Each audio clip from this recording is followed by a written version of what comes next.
പ്രധാന വേദിയെ സിദ്രയാണ് എന്റെ പിന്നിൽ കാണുന്നത്. ഇനി സിദ്രയെ നിയന്ത്രിക്കുന്ന സിദ്ര സൈഡ് ഈ ഇരിക്കുന്നവരാണ് നമ്മുടെ പാട്രോൺസ്. മുഫീദെ, ഈ ആഴ്ചയിൽ വ്യത്യസ്തമായ ഒരു തീമാണ് നാം സ്വീകരിച്ചിട്ടുള്ളത്, വിലകളുടെ ജീവിതം. ഇതിനെക്കുറിച്ച് താങ്കൾക്ക് എന്താണ് പറയുന്നത്? പ്രത്യക്ഷത്തിൽ നമ്മൾ ചെറുതായി കാണുന്ന ഇത്തരം കാര്യങ്ങളുടെ നിന്നൊക്കെ വലിയ പാഠങ്ങൾ നമുക്ക് നേടാനുണ്ട് എന്നൊരാശയം ഈ തീം മുന്നോട്ട് വെക്കുന്നുണ്ട്. പിന്നെ കുറച്ചുകൂടി ഫിലോസഫിക്കലായിട്ടും തിയോളജിക്കലായിട്ടൊക്കെ ചർച്ചകൾക്ക് ഇതിൽ സാധ്യതയുണ്ട്. 3 ദിവസത്തെ ഈ ആഴ്ച എക്സ്പീരിയൻസ് താങ്കൾക്ക് എന്താണ് ലുക്കുവാൻ പറയാനുള്ളത്? ഈ വർഷത്തെ ആർട്സിൽ ഏറെ മനോഹരമായിട്ട് നടന്നുകൊണ്ടിരിക്കുകയാണ്.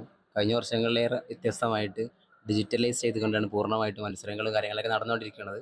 പിന്നെ നമ്മുടെ കൂടെ പാട്രോൺസ് ആയിട്ടും ന്യൂക്ലിയസ് ആയിട്ടും മീഡിയക്കാരായിട്ടും എല്ലാവരും നല്ല കട്ടക്ക് സപ്പോർട്ടായി കൂടെയുണ്ട്. അതുകൊണ്ട് തന്നെ 3-ാം ദിവസം മനോഹരമായിട്ട് ഇപ്പോൾ അവസാനിക്കുകയാണ്.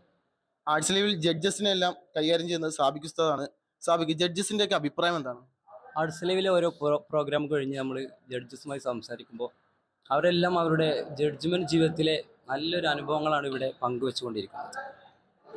ആഴ്ച ലീവിന്റെ കൂടുതൽ വിശേഷങ്ങളുമായി നമുക്ക് വീണ്ടും കാണാം.